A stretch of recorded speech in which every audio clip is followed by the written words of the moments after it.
Hello friends, आज फिर आपके सामने हाजिर हूँ मैथमेटिक्स की सीरीज़ लेकर के, जिसमें हम लोग बोर्ड से रिलेटेड क्वेश्चन सॉल्व कर रहे हैं। तो बच्चों, ये आज हम लोगों ने रिलेशन फंक्शंस का एक क्वेश्चन है जो कि बहुत अच्छा है और एग्ज़ाम में बड़ा इंपॉर्टेंट है। ये क्वेश्चन आते ज़रूर हैं, होते बहुत आसान है, लेकिन हमें देखने में बड़े दिक्कत वाले लगते हैं और बड़ा डर सा लगता है। तो बच्चों देखिए कितने आसान हैं क्वेश्चन सॉल्व करते हैं, और इन क्वेश्चंस की खास बात यह है कि आप इसमें कम समय में ज़्यादा नंबर पा सकते हैं। मतलब बहुत ही आसानी से सॉल्व हो जाते हैं। बस इसमें यह है कि आपको बेसिक नॉलेज इसकी होनी चाहिए। तो सॉल्यूशन एकेडमी के साथ बने रहिए, हमें लाइक करिए, सब्सक्राइब करिए और नीडी लोगों को इसको शेयर भी करिए। तो लाइक ज़रूर करते रहिएगा ताकि हमारा मोटिवेशन होता रहे। चलिए इस क्वेश्चन को सॉल्व करते हैं। देखिए क्वेश्चन हमारा let F such that R, और आर जो हमारा है एक ऐसा फंक्शन है जो -3/2 पे दिया हुआ है और आर -0, यानी कि ये डोमेन है और ये इसकी रेंज है। इस पर ये 0 डिफाइंड नहीं है। Be defined as F X is equal to 5/3x + 1 is invertible, find F inverse of x.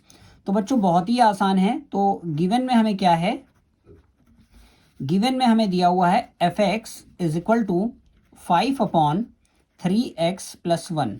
अब हम लेट कर लेंगे y is equal to F X. तो बच्चों यहाँ से F inverse of y is equal to हो जाएगा x। ये फंक्शन था तो इसका इनवर्स मैपिंग इधर हो जाएगा। तो बच्चों अब यहाँ पर आप क्या करें कि जो हमें ये दोनों वैल्यू दी हुई है, y की वैल्यू यहाँ रखिए। तो यहाँ पर y इज इक्वल टू बन जाएगा 5/3x + 1। ठीक है। अब आपको करना क्या है, ये जो हमारा है इसमें सब्जेक्ट एज अ y है, यानी कि इसमें y सब्जेक्ट है तो हम इसमें x को सब्जेक्ट बनाएंगे। तो इसके लिए आपको करना क्या है, आप इसको सॉल्व करिए, इससे x की वैल्यू निकालिए। तो यहाँ से क्या हो जाएगा, y within bracket 3x + 1 is equal to 5।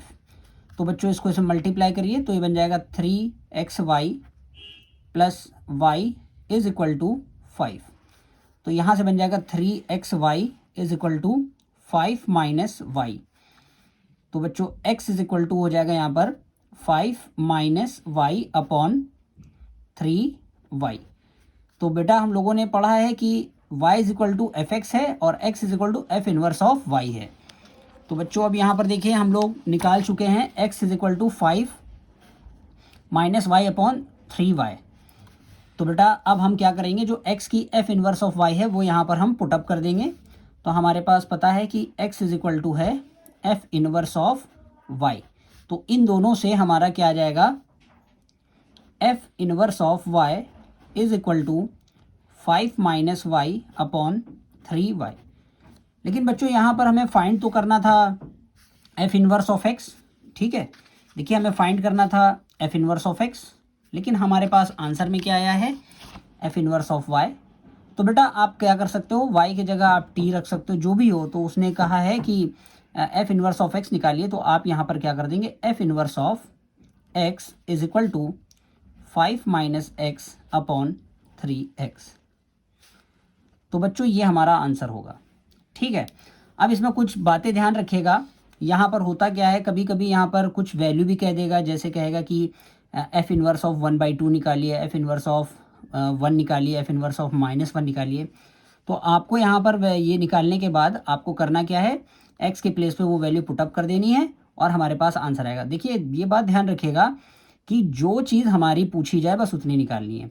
और यहाँ पर बच्चों ये एक चीज़ दिया हुआ है इन्वर्टिबल। इन्वर्टिबल का मतलब होता है इन्वर्स होना, यानी कि 1:1 मैपिंग को डिनोट करता है। अगर आपको बच्चों मैपिंग से रिलेटेड कुछ पढ़ना है तो आप हमसे कांटेक्ट करिए और हमें बताइए कि आपको मैपिंग पढ़नी है, तो हम उस पर भी वीडियो आपको बना करके देंगे। ठीक है। तो ये हमारा क्वेश्चन सॉल्व होता है। तो हमारा फाइनल आंसर ये है। Thank you.